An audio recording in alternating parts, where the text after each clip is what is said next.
Hey, I thought I'd do something a little bit different today. So just kind of take some time here and talk music on Music Friday. And let me finish setting up here.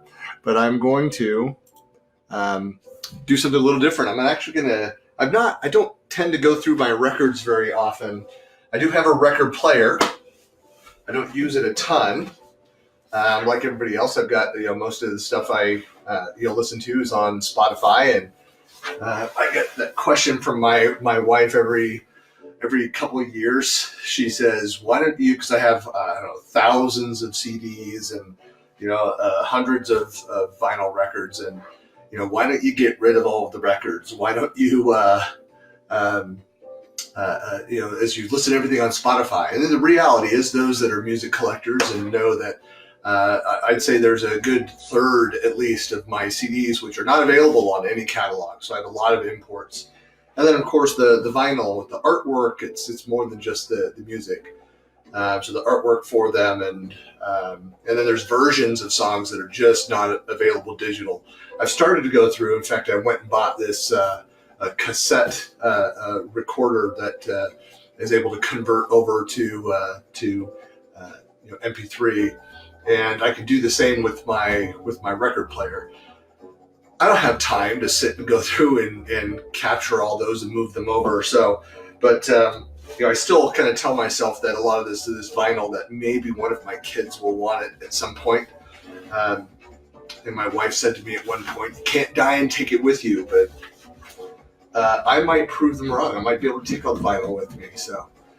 Anyway, I just thought it would be. I was just going to kind of go look through here because I've forgotten some of the things that I have. For example, here's two items that I purchased. So this one is, where did that come from? Royal Mail. So from the UK, and this one came from, I believe it came from Spain. I don't have my glasses, so I can't see here. Oh yeah, yeah, Valencia, Spain.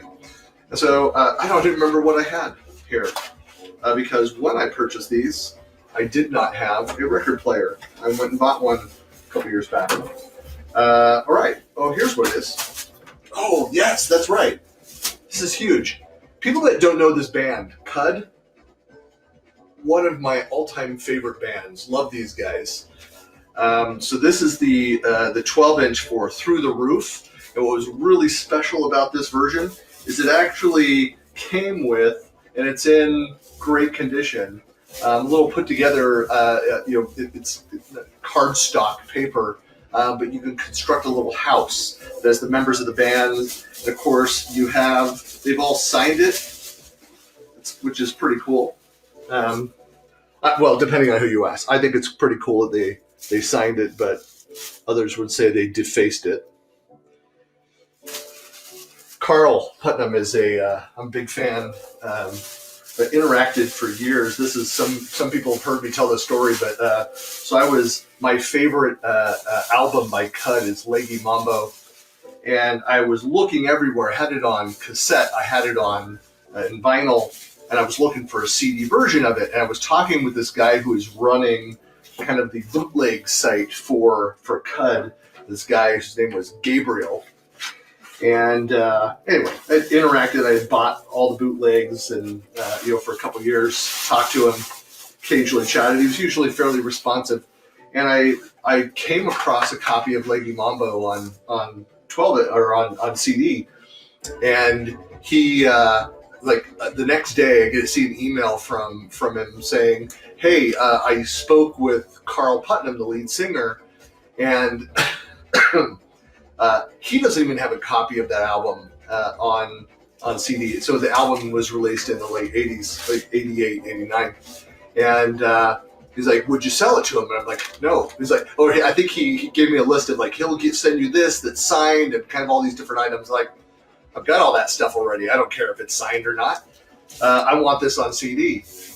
And I was reading a month later, there was an article because Cud was going to go do the band get together and go do a short series of shows, and the news article out of the UK talked about how The lead singer had been selling bootlegs under the name of Gabriel for years. So I turned down the deal with the lead singer of the band. I thought that was pretty funny. This is a old gold Peter Murphy Indigo Eyes with Cuts You Up on the other side. So two great singles from Peter Murphy. So I saw this one. This was the one from Spain. Once in a while, Peter Murphy, that those don't know him, he was the lead singer of Bauhaus. He's been solo for years. I didn't care for his first solo album when it first came out. I heard it, what was that, 86? And so I heard it in the dorms in college and just kind of, it's all right. I liked the song Final Solution. But his second album, Love Hysterias, is just one of my all-time favorite top 10 albums ever. And since then, I have collected on Peter Murphy, and I have, as you're going to see here, I think it's all in this box, a lot of Peter Murphy vinyl. Here's more recent, the album Lion, so a special, I haven't even opened it in plastic, so it's a gatefold vinyl.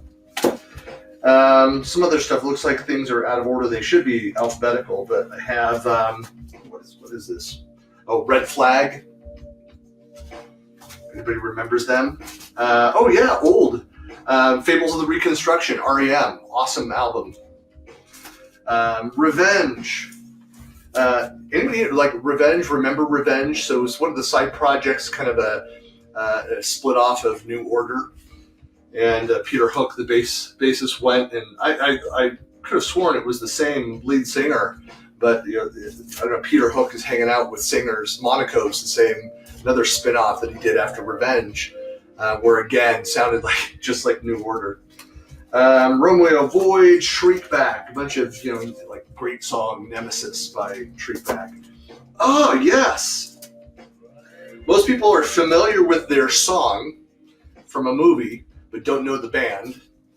So can you name the band that... the dogs are down here with me. And by the way, if you could hear the music in the background, I'm listening to, what is this, 100 Days Off by Underworld is playing in the background.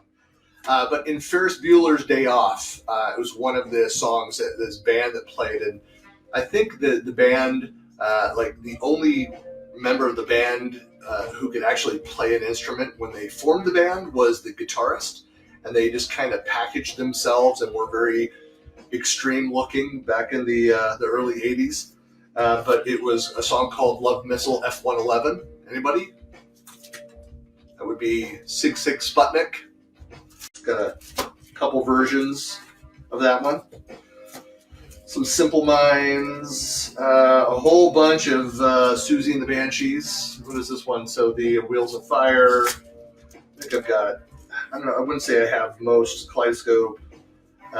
I was kind of they grew on me. I mean, I knew some of their songs from clubs, and I had a friend who was really into import music in the early 80s when I was younger. But I think it was, again, 85, 86 where I really started getting into Susie and the Banshees. It was more because I became a fan of The Cure around 84, 85 that I just kind of found my way over, I think, when Robert Smith went and played with Susie and the Banshees and toured with them. So was that Hyena, I think? More classics. A bunch of the Smiths. And these are all mixed up alphabetically, so I think we'll find more of those. I have a whole lot of Soft Cell. And more Soft Cell. Which one is this one? So this one, it's a great mid-80s club song called Sex Dwarf.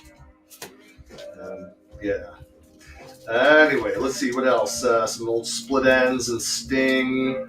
A bunch of Talk Talk. Wow, I didn't realize how mixed up these were. Thompson Twins. Whole bunch of Thompson Twins. Actually, didn't realize I had this much Thompson Twins vinyl. About 10 of them in there. Great Bowie spinoff. I was a huge fan of Tin Machine. In fact, when Tin Machine was touring in San Francisco, I had tickets. I was going to go and work stuff happened and wasn't able to go. I was really disappointed because I was a big fan. In fact, their first single, Under God, was awesome. Let's see. What else? Tintin. Oh, yes. Another one of my all-time favorite kind of collaborations. So after Bauhaus kind of broke up, or towards the end, you had Daniel Ash, the guitarist of Bauhaus, went and was doing a side project. Their former roadie, Glenn Campbell, and he also pulled the drummer, Kevin Haskins, in. They did this project, Tones on Tail. One of my all-time favorite bands.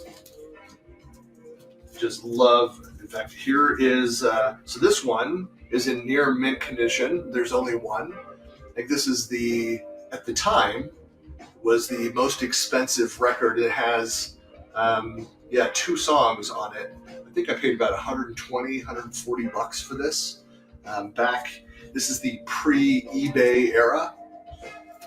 So that's, for those collectors that I've got, just more Tones on Tail. I've got the blue vinyl of Christian Says, the red vinyl of Lions. Back in that era, so I used to collect just a number of things, and I would go and purchase like Goldeneye magazine. I remember getting, this is when I was really young, so 14, I think I got in big trouble for the middle of the night. I was on the phone. It took a long time to find somebody who could speak English with Malaysia to try and secure some music. I was able to do it. It was expensive. I think I paid about 80 bucks. The item was like $30, and the rest of it was shipping and to make sure that it would get there. It was a vinyl record. I don't remember what that was because unfortunately at that time, my record collection was maybe the size of one of these bins, and I now have, I think, 4 or 5 of these bins. Some other loose vinyl that's sitting around. I've got my singles in crates as well, the 7-inch records. But after my freshman year in college, I was storing my stuff with a buddy and who had placed my record collection out in his garage and left the garage open, and somebody swiped the entire crate. But let's see, Trans-X, a bunch of U2, UB40. Oh, lots of Ultravox. Huge Ultravox fan. So Dancing with Tears in My Eyes, great song. It was that late 80s I got big into Ultravox. Funny enough is that I think it was 88. My 2 favorite bands in 88 were Ultravox and the Pixies. Obviously, absolutely nothing to do with each other. What was that, 88, 89? 89. Those were my top 2 bands. It was 89. I'm trying to remember. 88? It was 88. Okay. I'm trying to remember when. So Come On Pilgrim is already out. So it was. So the second Pixies album came out. Midger, of course, who took over as lead singer of Ultravox. And I love some of the side projects, like this one, After a Fashion, very artsy, great song. So this was Midger with Mick Karn, who was the bass player with Japan. Love this. I do have a couple versions of this song and by Vicious Pink, another great, so kind of 1986, 1987 club single. The Vicious Pink was really popular. Visage, which is another side project. Midger was in there. So the Ultravox guys and a bunch of others. So they've got Fade to Gray, and so that's good stuff. This is a very easy to find record. Let's see what else is in here. Zymox, Yazoo. So Yazoo Situation. I am a huge fan of Yellow. So most people only know one song from Yellow. It's also from Ferris Bueller's. It's the Oh Yeah song with the super deep voice. That's these guys. That's this album, Stella. And it's not my favorite song on the album, so great stuff on that.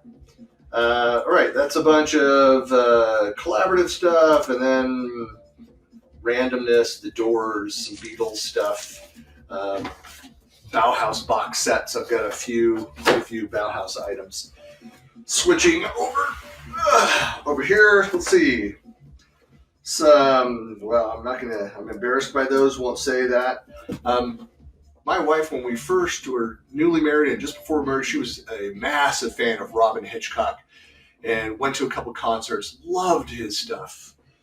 In fact, I was listening to him about a month ago, going through kind of catching up on his stuff. But this is like, I think this is a green vinyl for I. Great album. Human League, a bunch of Human League, Icicle Works, In Spiral Carpets, and then, of course, one of my all-time favorite bands, In Excess. I got into them around 83, 84.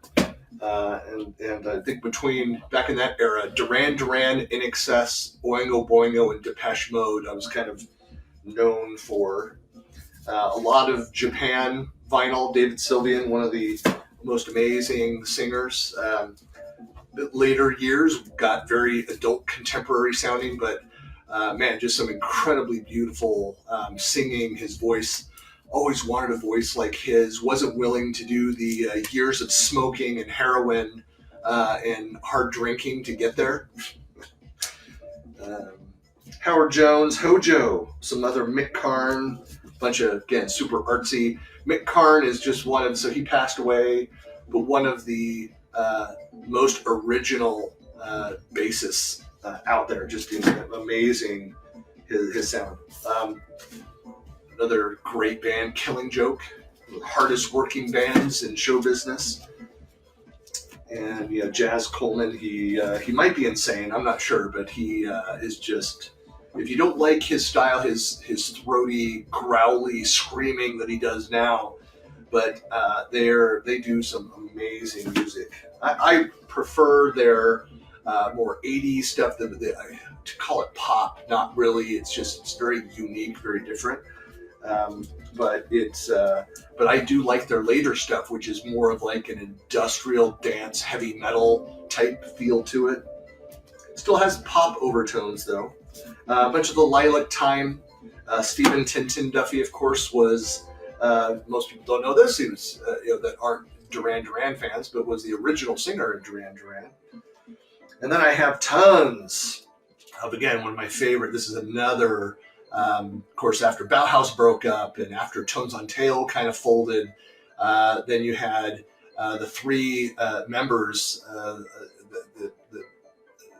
the rhythm section. So you had Kevin Haskins on drums, David J on bass, and Daniel Ash on guitar. They tried to get Peter Murphy to go put Bauhaus back together again. So this was like 85, and Peter was getting ready to launch his first solo album. Said nope, not interested. And so they said, well, let's do something. They went and formed Love and Rockets. Don't quote me on that story. That's kind of what I heard. But I have just tons and tons of Love and Rockets. All-time favorite Love and Rockets album is Express. Just fantastic. Still on more of the psychedelic stuff. Followed by, I think, Mirror People. Their little side goofy project, The Bubble Men. The Light. Yeah, lots of Love and Rockets. More Love and Rockets. E. McCullough. Oh, there's Blue Sunshine. This is Robert Smith and Steve Severin. So Robert Smith is where he got to be friends with Severin, who played with Susie and the Banshee. And they went and did this side project. Great song. Let's see, Ministry. Oh, and then we get into the tons and tons of Peter Murphy. So I've got like this, one of my favorite songs, Blind Sublime. This one, so he signed for somebody else. I've met him a couple times, went backstage on the Holy Smoke tour. Here's an unmarked up version of that.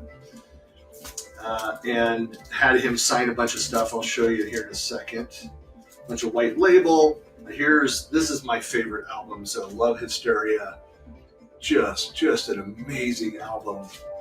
In fact, I just had a couple emails with Paul Statham, who co-wrote for 3 or 4 of the albums, Peter Murphy's albums. Like, got involved with Peter at this one. And I'm trying to set up to do an interview for my podcast with Paul. So he reached back out, and I responded. So here's one. You can't see it very faintly, but he wrote just like, Christian, love Peter Murphy, kind of thing. So, yay. I've got a bunch of CDs and stuff that I brought when I met him backstage. Met Eddie Branch. Met a couple weeks later. They were performing in Santa Clara, and they went to Great America. And so got to chat with there's the dogs. Got to chat with Paul as part of that. So here's again the song All Night Long. Got the 7-inch and the 12-inch. 7-inch and 12-inch. Cuts you up. I've just got so many. Here's the tail of the tongue. 7-inch and 12-inch. I've got multiple versions. Every version of these things. Indigo Eyes. Some of them are in rougher shape, but yeah, it's. I don't have as much vinyl of Peter Murphy as I do CDs and cassettes. Just a lot, and posters and T-shirts. One of my favorite industrial dance songs, "Join in the Chant" by Nitzer Ebb. Nitzer Ebb. Some people pronounce it. I say Nitzer. Just Control, just great music. Gary Newman, a bunch of stuff. Philip Oakey, OMD, but just a lot of classic old OMD. I know I've got more than what I'm seeing. Oh, there's a few of them. Pet Shop Boys. Now we get into Pixies. I do have a lot of Pixies vinyl as well. So that's Here Comes Your Man, up their third album, and then Gigantic, one of my, that was the album that did it, that I became a fan of. Then I've got a bunch of stuff. Power Station, which for those don't, Power Station, that was a kind of a side project of, was kind of what killed Duran Duran when John Taylor and Andy Taylor, so John on bass, Andy on guitar, went and formed up with Robert Palmer and did that side project. Of course, I would have gone and seen them live. So here's Communication, another 12-inch from Power Station. And then most people recognize the cover art for their first album. And then, would have gone and seen them, but Robert Palmer didn't want to tour with the guys. And so they went and they picked up kind of studio singer, backup 60s icon Michael Despars, who I think he's a good actor. Don't care for his singing at all. Didn't do anything for me. Also, one of my all-time favorite bands, Psychedelic Furs. Huge fan. I've included in some other lists and things or talked about his other side project. They're back together, but Love Spit Love. So if you're a fan of Psychedelic Furs but want a little more modern rock, I don't know what that means. Go check out. There's some real life. Go check out Love Spit Love, the 2 albums there, and various singles that came off that. It's fantastic stuff. So, that's all I'm going to share here today. These 2, I'll decide if I want to pull the other 2 out of the closet. Like all homes in Utah, there is a huge food storage closet here, and in the back of it is buried all of my CDs and all of my vinyl. But anyway, that's it. I'm going to sign off, and thanks for watching, if anyone did watch. Bye.